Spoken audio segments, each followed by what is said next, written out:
आज Pakistan news room में देखिए, बादशाह और वजीर की राहें जुदा, क्या है वजह? रेड वारंट निकलने के लिए काउंटडाउन शुरू।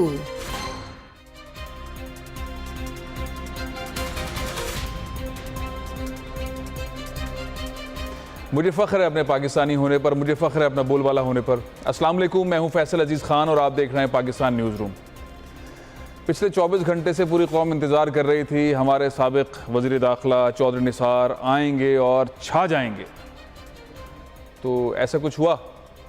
मुझे तो उनकी एक बात का इंतज़ार है, अल्लाह करे कि वो बात हो जाए। उन्होंने कहा कि डॉन लीक्स की रिपोर्ट शाया होनी चाहिए और डॉन लीक्स की रिपोर्ट को वाकई शाया होना चाहिए। अगर साबिक़ वज़ीर दाखिला कहते हैं कि उसके अंदर कुछ ऐसी चीज़ें हैं जो मंजर आम पे आनी चाहिए तो वो सामने आनी चाहिए, डॉन लीक सामने आनी चाहिए। परफॉर्मेंस रिपोर्ट उन्होंने अपनी दे दी, मैंने ये किया, मेरी वजारत में ये हुआ, मेरे पास ये था, मैं ये कर सकता था, मैंने ये नहीं किया, मैं ऐसा कर सकता था, मैंने यूँ कर दिया, मैंने मुँह कर दिया। आज बाकायदा तौर पर इसे कहते हैं रसूमात उनकी वजारत की वो हो गई। कोई सख्त सवाल भी नहीं हुए उनसे, मुझे डरे डरे भी महसूस हुए। जो सवाल एक दो सख्त हुए उस पर उन्होंने कहा कि मेरी पार्टी मुश्किल में है, वक्त मुश्किल है, जवाब नहीं देना चाहता, नहीं दिया।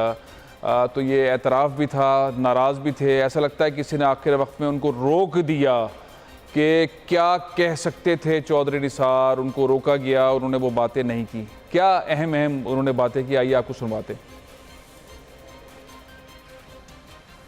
मैं सबसे पहले तो ये वाज़ेह करना चाहता हूँ कि बहुत से जी शऊर लोगों को वज़ारत दाखिला की जो अथॉरिटी है, जो पावर्स हैं, उनका इल्म नहीं और अपनी ख़ुसूसी मेहरबानी के हवाले से वो मुझ पे तनकीद के तीर चलाते रहे। इस बुनियादी नुक्ते को जाने बगैर कि वज़ारत दाखिला की कानूनी और आइनी अथॉरिटी क्या है। वज़ारत दाखिला के पास कोई एग्जीक्यूटिव अथॉरिटी नहीं है। The Interior Minister is not the chief executive of the interior of Pakistan.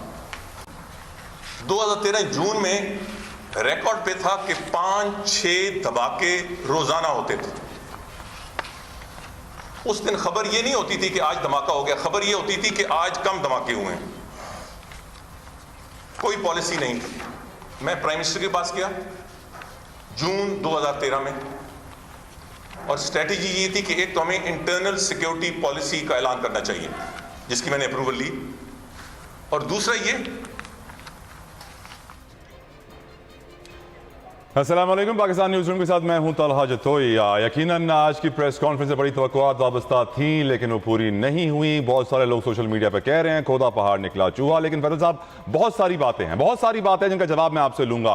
पहले तो ये बताइए, चौधरी निसार उसूली सियासत कर रहे हैं जो कहते हैं कि मैं हमेशा अपने रूल्स पर खड़ा रहता हूं और पीछे नहीं हटता, या फिर वही नौकरी वाली सियासत करते हुए नजर आ रहे हैं आपको?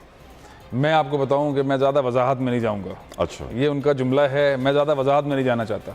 ठीक, हर 2-4 बातों के बाद कहते हैं मैं ज़्यादा वजाहत में नहीं जाना चाहता। सही कह रहे हैं आप। चौधरी निसार साहब, मैं ज़्यादा वजाहत में नहीं जाना चाहता, लेकिन पूरी कौम चाहती है कि आप वजाहत में जाएं। अब आप वजीर नहीं रहे हैं, आपके ऊपर इल्ज़ामात हैं कि आप इस्टेब्लिशमेंट के आदमी हैं मुस्लिम लीग नून में। नून के वुज़रा आपकी धज्जियाँ उड़ा रहे हैं, आपके सारी रिस्पॉन्सिबिलिटी, सारी कुर्बानियों को उन्होंने तहस नहस कर दिया और आप कहते हैं मैं वजाहत में नहीं जाना चाहता। अब सूरत हाल ये है कि चौधरी साहब पास हो गए, उन्होंने ऐलान किया वो आइंदा इंतखाबात नहीं लड़ेंगे, वो सियासत में नहीं आएंगे। उनको अहल नहीं समझा गया वज़ीर आज़म के तौर पर। मियाँ साहब ने, शरीफ फैमिली ने कि उनको रखा जाता। जब ये वक्त था तो शायद उनसे सोचा जाता, बात की जाती कि वज़ारत उज़्मा के लिए सूरतमंद होते। उनको पार्टी के सदर के तौर पर भी नहीं रखा गया, नहीं समझा गया, ना ही उन्हें सदर मुमलिकत के लिए जो उन्होंने शायद किसी बंद कमरे के अंदर ये गुजारिश की थी कि मुझे ममनून हुसैन की जगह पर बिठा दिया जाए, वो भी नहीं रखा गया। तो अब दी एंड हो चुके हैं, दी एंड क्लोज हो गई है सियासत चौधरी निसार की। 84 से मियाँ साहब के साथ चलने वाली शख्सियत तला, अब उनका सियासत से कोई ताल्लुक़ नहीं रहा। अब वो किस्से कहानियाँ बताएंगे कि मैं वज़ीर दाखिला था, मैं ये वज़ीर था, मैं यूँ करता था, मैंने ऐसा किया, मेरे वक्त में दहशतगर्दी का ख़ात्मा हुआ, नेटवर्क ख़त्म हो गया। एक उनकी बात मुझे बड़ी अहम लगी, और अगर वो वज़ीर दाखिला होते और ये बात कहते तो ज़्यादा अहम बनती कि इस वक्त पाकिस्तान के अंदर कोई भी दहशतगर्दों का नेटवर्क नहीं है, कोई ट्रेनिंग सेंटर नहीं है। ये बात उन्होंने कही है आज जब वो वज़ीर दाखिला नहीं है। प्रोग्राम के अगले हिस्से के अंदर हम आपको बताएंगे पंजाब के अंदर पुलिस वालों को डाकू उठा के ले गए, ये आपको बताएंगे। चौधरी निसार साहब ने ये बात कही है, लेकिन डाकू कैसे उठा के ले गए पुलिस वालों को वो बताएंगे। लेकिन आज उन्होंने बताया कि कोई ऐसा सिलसिला नहीं है। तलहा राइट वैसे साहब, और भी बहुत सारी चीजें हैं। वो कहते हैं कि पार्टी और क़यादत मुश्किल में है, मेरे इख्तलाफात बरकरार हैं, खुलकर बोलूंगा तो मसाइल बढ़ जाएंगे। क्यों खुलकर नहीं बोल रहे? और ऊपर से ये भी कह देते हैं कि डॉन लीग्स की रिपोर्ट शाया होनी चाहिए, यानी हमला करना चाहते हैं, बातें बताना चाहते हैं, लेकिन बता नहीं रहे हैं, खुल के वजाहत कर नहीं रहे हैं। फिर ये प्रेस कॉन्फ्रेंस की क्यों गई? प्रेस कॉन्फ्रेंस मेरा ख्याल ये है कि एहसन इकबाल से पूछ के की गई। अच्छा, वज़ीर दाखिला एहसन इकबाल साहब को भेजे नोट्स कि मैं ये प्रेस कॉन्फ्रेंस कर लूँ, मैं ऐसे ही मफरूज़े के तौर पर, और उन्होंने कहा कि हाँ चलो कर लो। और उन्होंने आके अपनी परफॉर्मेंस बता दी कि 4 साल के अंदर मेरे पास कोई इख्तियार नहीं था, मेरे पास कुछ भी नहीं था, मेरे पास कोई इदारा नहीं था, कोई मुझे जवाबदेह नहीं था, लेकिन मैं वज़ीर दाखिला था और 4 साल उन्होंने इस तरह से गुजार दिए। अहम बात यह है, संजीदा बात यह है कि चौधरी निसार साहब ने आज बाकायदा तौर पे ये ऐलान कर दिया है कि अब उनका सियासत से कोई ताल्लुक़ नहीं है। वो जितना तहफ़्फ़ुज़ फराहम कर सकते थे शरीफ फैमिली को कर दिया। आज उन्होंने दबे अल्फाजों के अंदर ये कह दिया कि उनकी क़यादत शदीद मुश्किलात के अंदर है, हुकूमत शदीद मुश्किलात के अंदर है। उन्होंने दबे अल्फाजों में कह दिया शरीफ फैमिली जो है उसका एक एक फ़र्द शदीद मुश्किलात के अंदर है। उन्होंने ये एतराफ़ कर लिया कि डॉन लीग्स की रिपोर्ट को शाया होना चाहिए, यानी कि और मज़ीद मुश्किलात में डालना चाहते हैं चौधरी निसार। नून की क़यादत को, शरीफ फैमिली को ज़ाहिर है कि उसके अंदर जो लोग मुलविस रहे हैं, जो मोहतरमा मुलविस रही हैं, डॉन लीग जब सामने आएगी तो जो परवेज़ रशीद साहब जो गुल्लू बट बने हुए आजकल, वो भी रगड़े में आ जाएंगे, वो मोहतरमा भी रगड़े में आ जाएंगे जो पिछले दौर के अंदर डी फैक्टो प्राइम मिनिस्टर रही हैं। तो उन्होंने बहुत मीठे अंदाज के अंदर सारी बात कह दी है। कोशिश उनकी ये थी कि वजारत से मुताल्लिक अगर कोई सवाल रहा हो तो उसका जवाब दे दें, और आइंदा उनका सियासत से, वजारत से, नून से चूँकि इख्तलाफात है तो कोई ताल्लुक़ नहीं रहा। अब मेरा ख्याल है कि वो अमेरिका रवाना हो जाएंगे अपने बच्चों के पास। फजल साहब, अच्छा इन्होंने अपने शॉर्ट भी सुना, अभी बात भी वजारत दाखिला की कानूनी और आईनी अथॉरिटी के बारे में जिक्र कर रहे थे। आखिरी सवाल, क्या ये प्रेस कॉन्फ्रेंस चौधरी निसार के लिए फायदेमंद साबित हुई या नुकसानदेह? मेरा ख्याल ये है कि मुश्किलात खड़ी कर गए हैं नून के लिए। ये बता गए हैं दोबारा से एक बार कि उनका अब नून की क़यादत से इख्तलाफात हैं जो हल नहीं हुए। उनको रोका गया लेकिन बहरहाल उन्होंने फिर भी ये बात कर दी है ठंडे मीठे अल्फाजों के अंदर। उन्होंने ये भी कह दिया कि शरीफ फैमिली बहुत ही ज़्यादा मसाइल के अंदर है, हुकूमत मसाइल के अंदर है। उन्होंने ये भी कह दिया कि डॉन लीग्स को दोबारा ले आओ मार्केट में, उसको शाया करो। तो एक जानिब वो सारा पुलंदा, सारे मामला ठंडे ताज़ा करके शरीफ फैमिली के सामने रख के चले गए हैं, और मेरी इतलात ये है कि चंद रोज़ में वो पाकिस्तान से बाहर चले जाएंगे, अपनी फैमिली के पास चले जाएंगे, और मुश्किल में डाल गए हैं शरीफ फैमिली को, जिनके वारंट्स निकल रहे हैं, जिनको तलब किया जा रहा है और जिनके लिए मसाइल बढ़ते जा रहे हैं। वो साजिशी अनासर कौन है जिनका वो जिक्र कर रहे थे, जो अंदर की बातें, सीसी की मीटिंग की बातें बाहर लीक करते हैं? असल में वो बहुत ज़्यादा जो जूनियर्स लोग थे, जो डी फैक्टो प्राइम मिनिस्टर की मौजूदगी में तरक्की हासिल करके अब काबीना में पहुंच गए हैं। मरीम नवाज साहिबा का मैं जिक्र करता हूं, जब डी फैक्टो प्राइम मिनिस्टर कहता हूं कि उनके पास ऐसी पावर रही हैं कि वो मुल्क को चलाती रही हैं जिसको चाहें।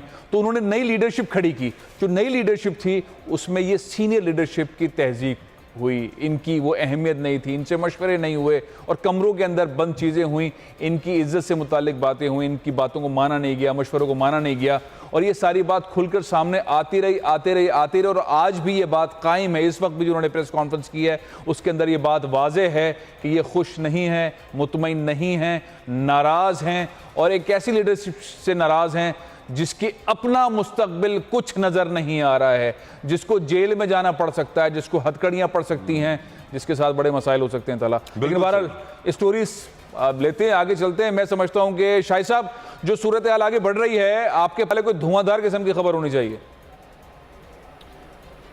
जी फैसल साहब, पाकिस्तान में एक नई सूरत हाल पैदा हो रही है।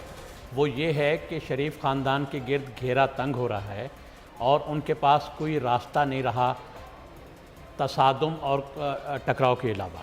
मैं समझता हूँ कि एक नई सिचुएशन इमर्ज हो रही है पाकिस्तान में। पहले एक रिपोर्ट देखते हैं, उस पर बात करते हैं।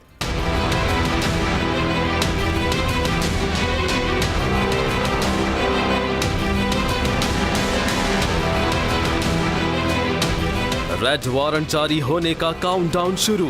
शरीफ खानदान का इदारों से खुल्लम खुल्ला तसादुम। नैब के अहकामात मानने से दूसरी बार भी किया इनकार। अदालत पर कभी तनकीद और कभी अपील करने वाला शरीफ खानदान नजरे सानी की अपील मंजूर किए जाने तक नैब में पेश न होने की जिद पर अड़ा हुआ है। डीजी नैब शहजाद सलीम की सरबराही में 6 रुकनी टीम नैब लाहौर में शरीफ फैमिली के इंतजार में बैठी।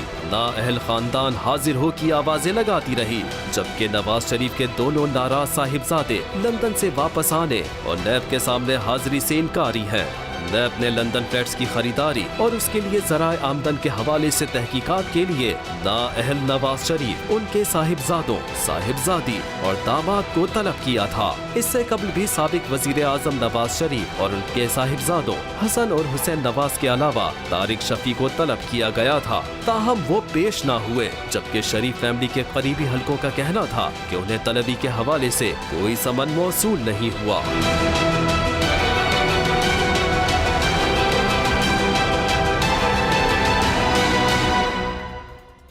नैब और दीगर इदारे जो कानूनी रास्ता अख्तियार कर रहे हैं, उसमें नवाज शरीफ फैमिली के लिए एक ही रास्ता रह गया है कि या तो वो इदारों के सामने पेश हों या फिर वो सियासी तौर पर जंग करें।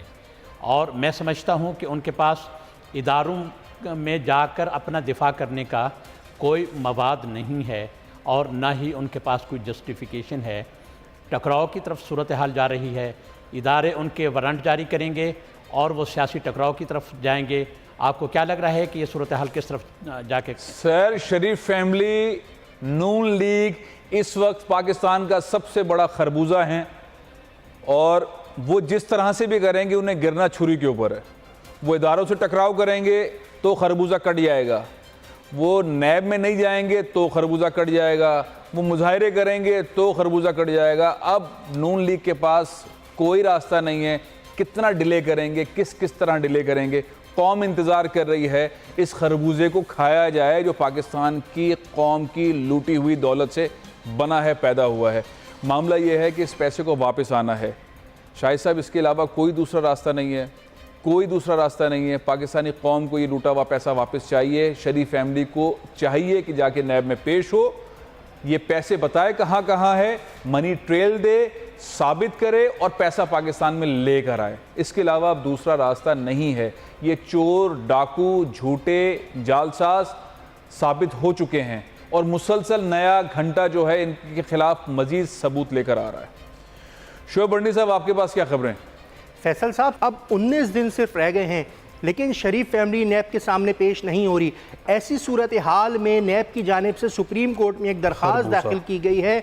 उसमें कहा गया है कि जो JIT के अरकान जिन्होंने इतना अच्छा काम करके इस चोर ख़ानदान के ख़िलाफ़ जो तहकीकात करके रिकॉर्ड जमा किया, उसके हवाले से नैब रेफरेंस दाखिल करने से पहले इस पे उनके बयान जो जमा किए हैं, रिकॉर्ड किया है, उसको अदालती कार्रवाई का हिस्सा बनाना चाहते हैं। इस सिलसिले में जो सुप्रीम कोर्ट के जस्टिस इजाजुल हसन साहब हैं, उनको एक दरख्वास्त दी गई है और सुप्रीम कोर्ट को बाज़ाब्ता तौर पे दरख्वास्त नैब की जानिब से दाखिल कर दी गई है क्योंकि चोर ख़ानदान जो है वो अपनी बादशाहत पे कायम है। शहजादे शहजादियाँ पेश नहीं होते नैब के रेफरेंसेस में। आप क्या कहना चाहेंगे ऐसी सूरत हाल में ये जो मामलात आगे की जानिब बढ़ रहे हैं?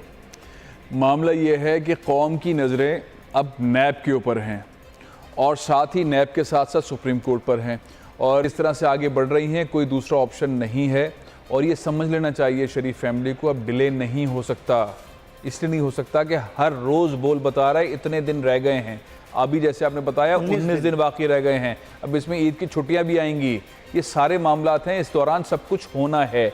अगर हसन नवाज, हुसैन नवाज, नवाज शरीफ साहब तशरीफ़ नहीं आते, अगर वो नहीं आते तो इसका मतलब ये है कि उनके वारंट निकाले जाएंगे और वारंट निकलेंगे तो उनकी गिरफ्तारियां होंगी तो वो जेलों में जाएंगे, अडियाला में जाएंगे। रकम वापस देनी है, दूसरा कोई रास्ता नहीं है। इस वक्त पाकिस्तान तहरीक इंसाफ के सीनियर रहनुमा जहांगीर तरीन लाहौर में प्रेस कॉन्फ्रेंस कर रहे हैं, अपने व्यूअर्स को वहीं ले चलते हैं। के ऊपर ये कहते हैं हमें बड़ा ज़बरदस्त काम किया है, तो आए नैब के सामने भी फेस करें, आए बैठें और इन्वेस्टिगेशन ऑफिसर के सवालों का जवाब दें। जो जवाब 1.5 साल से पूरी कौम मांग रही है कि पैसे कहाँ से आए ये सारी जायदाद इकट्ठी करने की, आए उसका जवाब दें। कतरी ख़त अब आप आगे नहीं पेश कर सकते क्योंकि कतरी ख़त का खात्मा हो चुका है। अब आपको बताना पड़ेगा ये पैसे आपके कहाँ से आए और आपको एक एक सवाल का जवाब देना पड़ेगा। आपको अपनी एवनफील्ड अपार्टमेंट्स का जो जायदाद आपके महलात लंदन में है उनका, आपको हिल मेटल जो आपकी एक स्टील की कंपनी है वहाँ पे अजीज़िया स्टील के बाद जो आपने लगाई थी जद्दा में, आपने तमाम कारोबारों के बारे में 3 रेफरेंसेस हैं नवाज शरीफ उनके बच्चों के ऊपर और इसाक डार साहब के ऊपर भी उनकी भी पेशी मेरा ख्याल है मंगल के दिन है।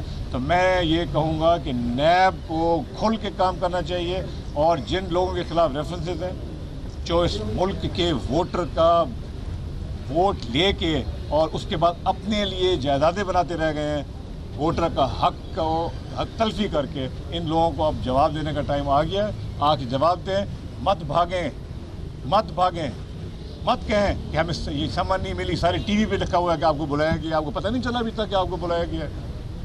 ये इनको आज नहीं तो कल करना पड़ेगा। ये मैं यकीन दिला दूँ कि ये अगर समझते हैं ना कि इन चीज़ों से ये एहतसाब से भाग सकेंगे तो पाकिस्तान तहरीक इंसाफ भी खड़ी है। हम 1.5 साल पनामा में केस लड़े हैं, अल्लाह के फजल से कामयाबी से। हम इंशाल्लाह ताला इस केस के ऊपर भी लड़ेंगे कि एहतसाब का अमल पूरी तरह से यकीनी बनाने। नवाज शरीफ और उनका कुंबा भाग नहीं सकेगा। फैसल साहब जो बात हम भी कहते हैं वही जहांगीर तरीन भी कह रहे हैं और उनका ये वाज़ेह निशान एक और बड़ा इंपॉर्टेंट पॉइंट था कि नैब को अपनी कारकर्दगी का यहाँ मुजाहरा करना होगा और सबूत देना होगा हुब्बुल वतनी का। इस पर आप क्या कहेंगे? मेरा ख्याल ये है कि सब बेचैन इसी बात के ऊपर हैं कि मियाँ साहब हिसाब दें, अब उनका कतरी हद नहीं चल सकता। रिपीटिशन है, प्रेशर बढ़ा रहे हैं और पीटीआई के रहनुमा का काम भी यही है कि प्रेशर बढ़ाएं और ऐसे हलके में खड़े होकर बनाएं जहाँ पे इंतखाबात होने वाले हैं, उस कैंडिडेट को बराबर में खड़ के बताएं ताकि लोगों को पता चले कि भाई चोरों से मुतालिक बात हो रहा है और चोरों से मुतालिक बात हो रही है और ये बात हो रही है कि नैब ने काम करना है और नैब ने इस तरह काम करना है कि पाकिस्तानी कौम को उसी तरह का फ़ख्र हो जैसे उसे ज्वाइंट इन्वेस्टिगेशन टीम की परफॉर्मेंस के ऊपर रहा है। बिल्कुल सही कहा फैसल साहब आपने और यकीनन अब नैब के ऊपर सारी जिम्मेदारी आयदा पूरी कौम नैब की तरफ देख रही है। अब देखना यह कि नैब कैसी परफॉर्मेंस देता है। यहाँ वक्त तो एक ब्रेक का, कहीं जाएगा मत, देखते रहिए पाकिस्तान न्यूज़ रूम। ब्रेक के बाद मुलाहिजा कीजिए खादिम आला के अहकामात रद्दी की टोकरी में। आप देख रहे हैं पाकिस्तान का number 1 show Pakistan news room. आप देख रहे हैं पाकिस्तान का number 1 show Pakistan news room. Pakistan के सबसे बड़े मीडिया नेटवर्क के number 1 show Pakistan news room में आपको वेलकम बैक कहेंगे, जहां आप जानते हैं तमाम तराम तरीन खबरें, उन पर होते हैं आम तरीन और दिलचस्प तरीन तज्जिए। चीफ न्यूज ऑफिसर फैसल अजीज खान साहब के। लेकिन इससे पहले कि हम मुख्तलिफ न्यूज डिस्कस करें, रुक करेंगे इम्तियाज शाह साहब की जानिब, जानेंगे उनके पास कौन सी आम खबर है। जी इम्तियाज साहब।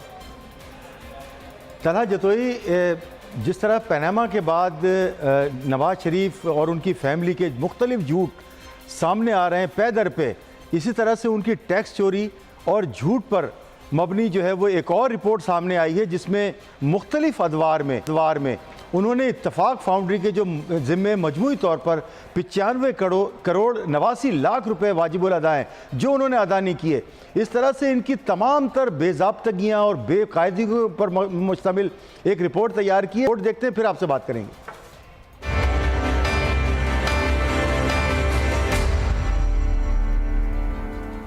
पनामा के बाद शरीफ फैमिली का अब तक का सबसे बड़ा झूठ और सबसे बड़ी टैक्स चोरी सामने आ गई।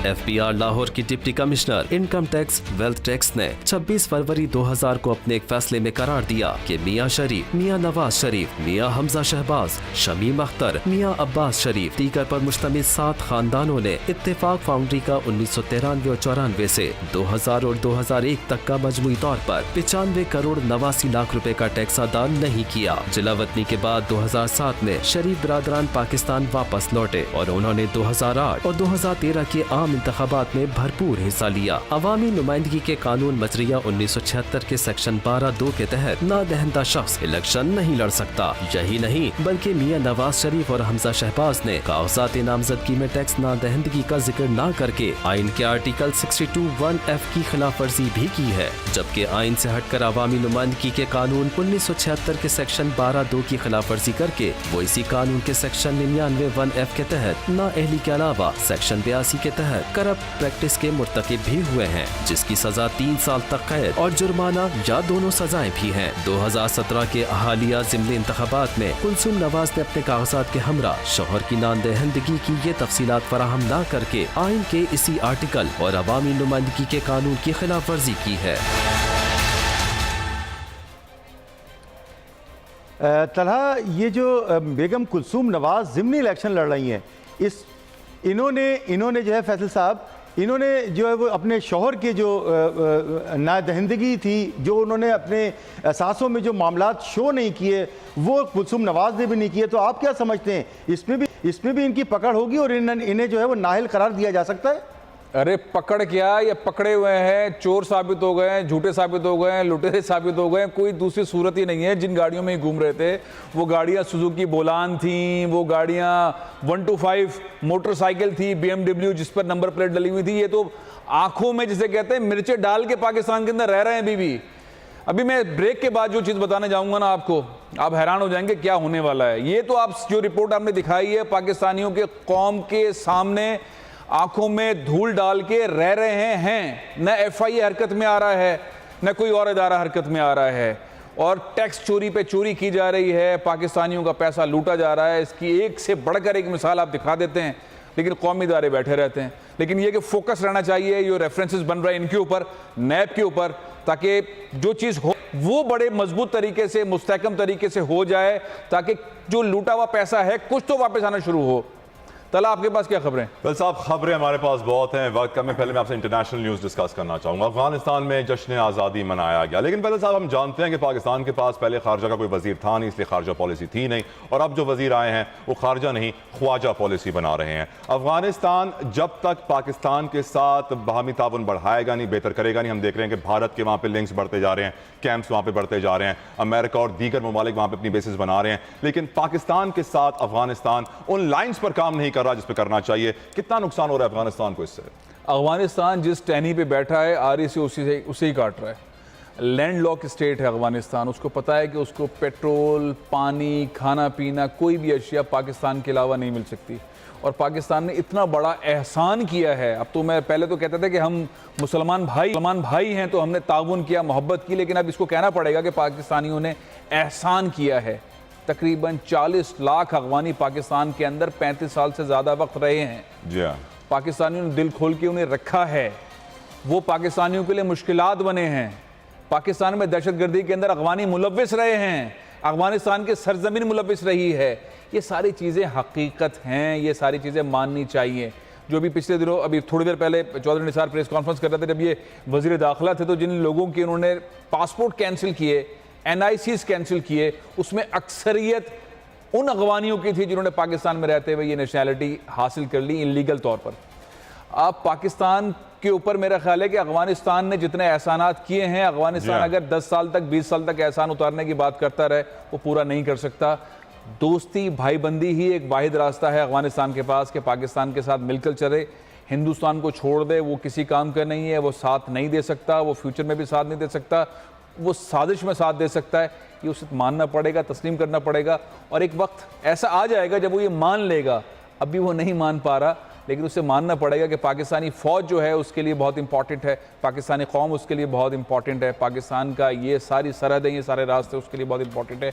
इसके बगैर अफगानिस्तान मुस्तहकम अफगानिस्तान नहीं बन पाएगा। फिर अब नेशनल स्टोरीज पे आते हैं। पाकिस्तान का सियासी मंजरनामा मुसलसल तब्दील हो रहा है। मुख्तलिफ सियासी जमातें तहरीक चला रही हैं, कैंपेन, सिविल कैंपेन देख रहे हैं। पीपल्स पार्टी की बिलावल भुट्टो जरदारी के साथ साथ नवाज शरीफ, नाहल नवाज शरीफ की जो पार्टी है वो भी बड़ी अजीब सी कैंपेन कर रही है। कभी एक वजीर आके प्रेस कॉन्फ्रेंस करता है, थोड़ी देर में सुना है साद रफीक प्रेस कॉन्फ्रेंस कर रहे हैं, और वही बातें होंगी, रिपीट करते रहते हैं अपनी पुरानी बातें। मुल्क का सियासी मंजरनामा फैसल साहब इस वक्त बहुत तेजी से तब्दील हो रहा है, और लोग जानना चाहते हैं कि पाकिस्तान किस डायरेक्शन में जा रहा है, और इस वक्त हर पाकिस्तानी का रोल क्या होना चाहिए पाकिस्तान के बेहतर मुस्तकबिल के लिए।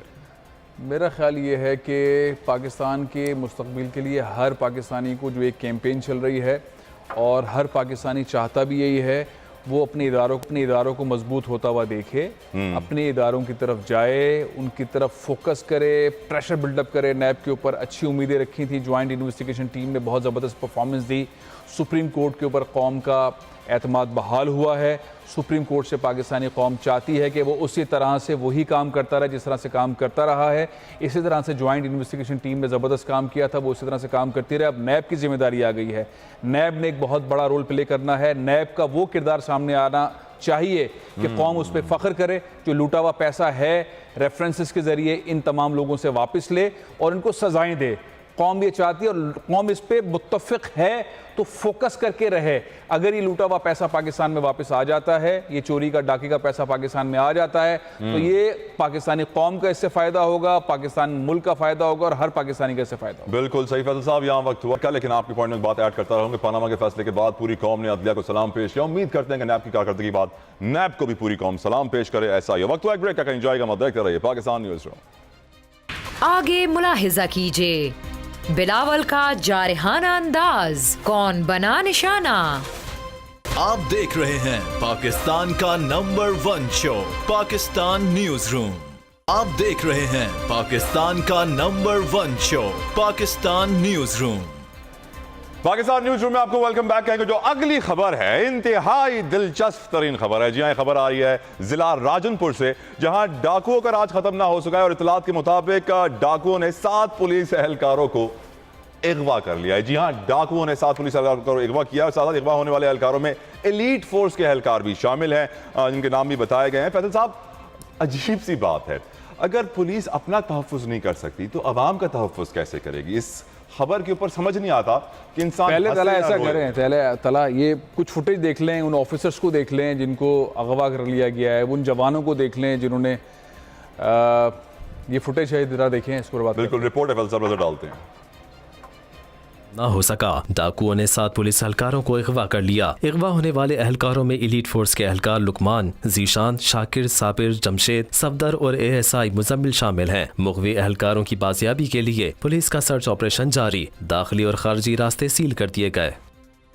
फैसल साहब बताइए, इस खबर पे हम हंसे या रोएं? देखें अभी क्या कह रहे थे आपने, 1 घंटा पहले प्रेस कॉन्फ्रेंस सुनी साबिक वज़ीर दाखिला चौधरी निसार साहब की। पाकिस्तान के अंदर कोई दहशतगर्दी का नेटवर्क नहीं है, पाकिस्तान की सरजमीन ट्रेनिंग के लिए इस्तेमाल नहीं हो रही है। उनको छोड़े हुए 1 हफ्ता हुआ है वजारत, और अब पाकिस्तान में दोबारा वही काम शुरू हो गया है। जी हाँ, और एहसन इकबाल साहब को एक्शन लेना चाहिए पाकिस्तान के अंदर। अब ये सूरत हाल है, कच्चे के इलाके के अंदर से डाकू आए और एलीट फोर्स के राजनपुर से पुलिस एहलकार उठा के ले गए। बिल्कुल। और पाकिस्तान के इस सूबे में खासतौर पर साउथ पंजाब के अंदर नेशनल एक्शन प्लान के ऊपर अमल दरामद नहीं हुआ, मुतालबात होते रहे, हुकूमतें मुतालबात करती नहीं। सिंध के अंदर कराची में ऑपरेशन हुआ, हमने देखा फाटा में ऑपरेशन हुए, सख्त ऑपरेशन हुए और कला कमा हो गया दहशतगर्दी का। लेकिन यहाँ पे डाकुओं का राज है पंजाब में। डाकुओं का ना सिर्फ राज है बल्कि यहाँ दहशतगर्दों का भी राज है। ये पनाह गाहें हैं साउथ पंजाब के अंदर, जहाँ डाकू आते हैं दिन दहाड़े शहरियों को तो उठा के ले जाते हैं, शहरियों को उठा कर ले जाते हैं और उनसे तावान तलब करते हैं। अब शहरियों को बचाने के लिए जो एलीट फोर्स के ऑफिसर्स पुलिस वाले आए, डाकू उनको भी उठा के ले गए। अंदाजा लगाएं, बेबसी देखें पंजाब पुलिस की बेबसी। राना सनाउल्लाह को फौरी तौर पर इस्तीफा देना चाहिए। शहबाज शरीफ को अगर वो वजीर आला हैं तो उन्हें जिम्मेदारी संभालनी चाहिए।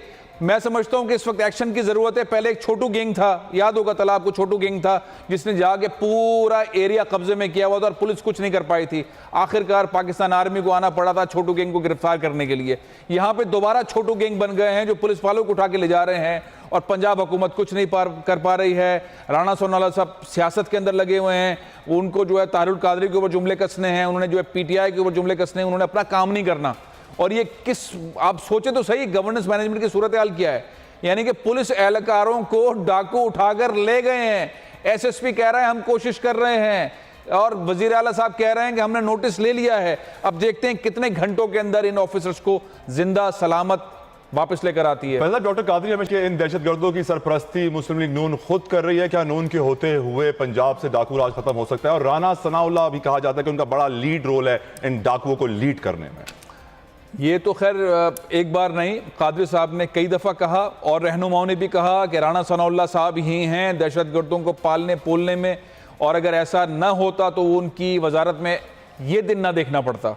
और डाकुओं को अगर इस तरह के स्पेस मिले तो वो दहशतगर्दों के लिए सहूलतकार बनते हैं, वो शहरियों के लिए मसाइल क्रिएट करते हैं। आज पाकिस्तान में ये दिन देखा जा रहा है कि पाकिस्तान के एक सूबे में जहाँ पे नेशनल एक्शन प्लान के तहत ऑपरेशन नहीं हुआ, जहाँ दहशतगर्दी के वाक़यात मुसलसल हो रहे हैं, लाहौर के अंदर हम देख रहे हैं कि दहशतगर्दी के वाक़यात हो रहे हैं, वहाँ वही वज़ीर आला हैं, वहाँ वही वज़ीर दाखिला हैं, वज़ीर कानून हैं, और आलम यहाँ पहुँच गया है कि शहरियों को डाकू उठा के ले जाया करते थे।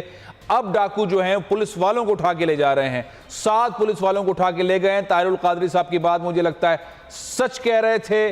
पाकिस्तानी कौम के अंदर खास तौर में अब ये मुतालबा बढ़ेगा कि नेशनल एक्शन प्लान के ऊपर अमल दरामद हो। नेशनल एक्शन प्लान के ऊपर खास तौर पे पंजाब में, साउथ में अमल दरामद होना चाहिए। रेंजर्स को मुकम्मल इख्तियारात मिलने चाहिए पंजाब के अंदर। इन डाकुओं के खात्मे के लिए रेंजर्स को मैदान में आना पड़ेगा। मेरा ख्याल है कि ये एक ऐसी चीज़ है कि जिसके ऊपर फौरी एक्शन की ज़रूरत है। अगर इस पर ताख़ीर की गई तो हमारे ये जवान जो हैं, ये हमारे पुलिस वाले, एलीट फोर्स के, इनकी जानों को ख़तरा हो सकता है। बिल्कुल साहब, आपने बहुत बड़ा पॉइंट यहाँ पे रेज किया, लेकिन अब मैं रुख करूँगा प्रोग्राम का एक बहुत अच्छी और एक ऐसी याद की जानिब। यकीनन ये वो लोग हैं जो हमारे दिलों में हमेशा जिंदा रहते हैं। मैं बात कर रहा हूँ शहीदों की। आज 46वां यौम शहादत है राशिद मिन्हास का और उन पे एक हमने रिपोर्ट तैयार की है, उस पर नजर डालते हैं।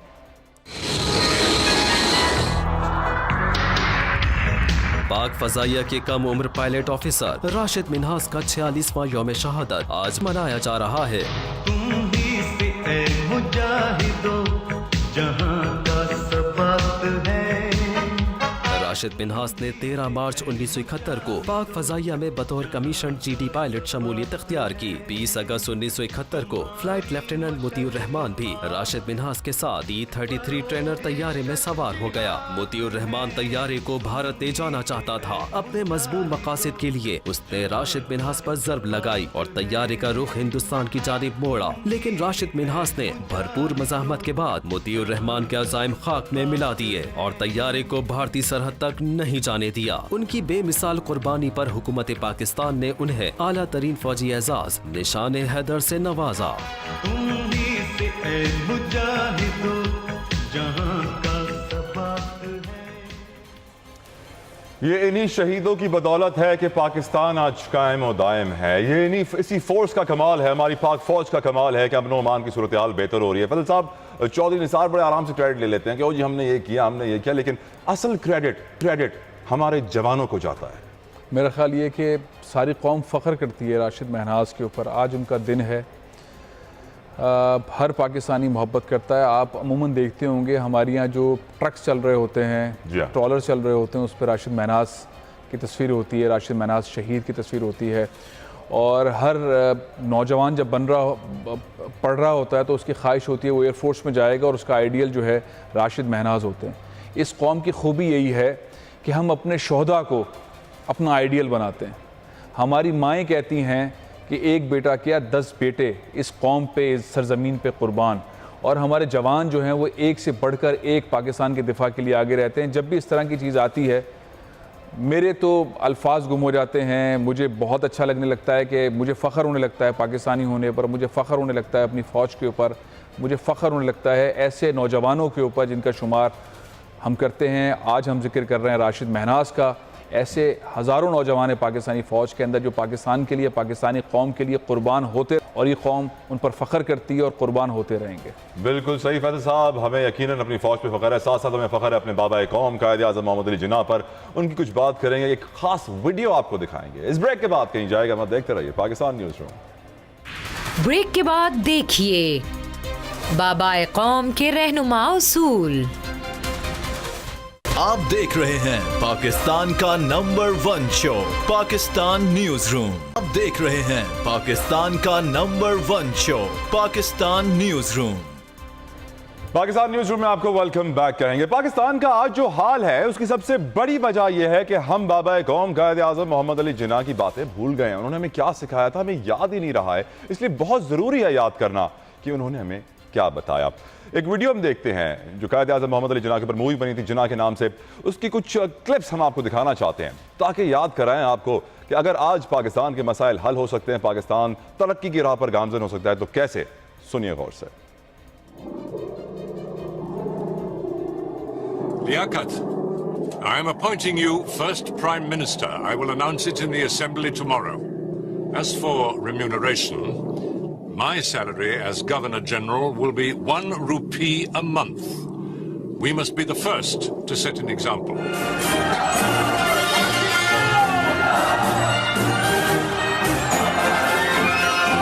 My guiding principle will be justice and fair play, without any prejudice or ill will without any partiality or favoritism. We must root out the poison of corruption and nepotism.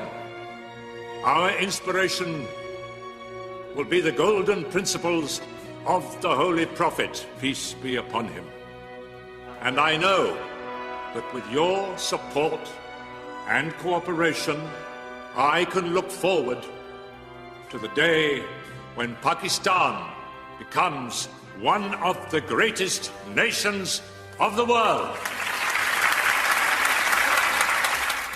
वो सारी बातें जो मेरे कायद ने हमें सिखाई, जिसमें इंसाफ, तासुब, करप्शन, जानिबदारी और सल्लल्लाहु अलैहि वसल्लम के बताए हुए उसूल जिन पे हमें अमल करना था, आज हम उनसे बहुत दूर हैं। फैसल साहब, कैसे हम उन पर वापस आएंगे?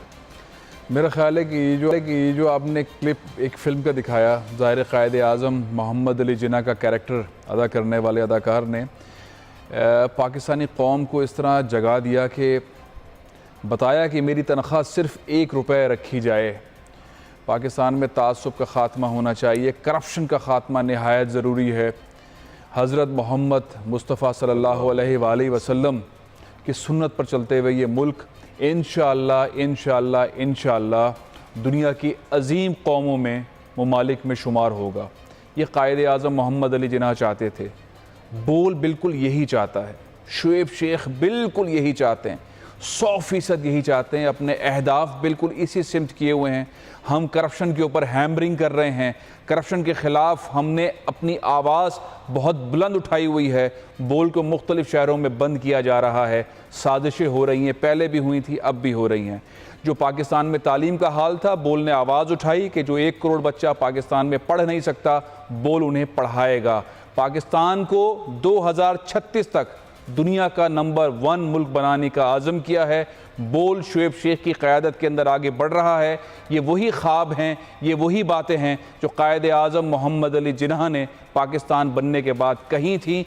बोल शुएब शेख की क़यादत में उन्हीं अक़वाल पे, उन्हीं बातों पे आगे बढ़ रहा है और मुझे यकीन है कि बहुत जल्द पाकिस्तान के अंदर $100 अरब भी आएंगे, पाकिस्तान में तालीम भी आम होगी, पाकिस्तान में वो तमाम चीज़ें होंगी आज़म मोहम्मद अली जिन्ना चाहते थे। और उम्मीद है कि सारी कौम बहुत जल्द इसी ख्वाब को आगे बढ़ाने के लिए बोल का और शुएब शेख का साथ देंगे। प्रोग्राम का वक्त यहाँ ख़त्म होता है, इंशाल्लाह कल फिर हाजिर होंगे। इजाज़त दीजिए। पाकिस्तान जिंदाबाद।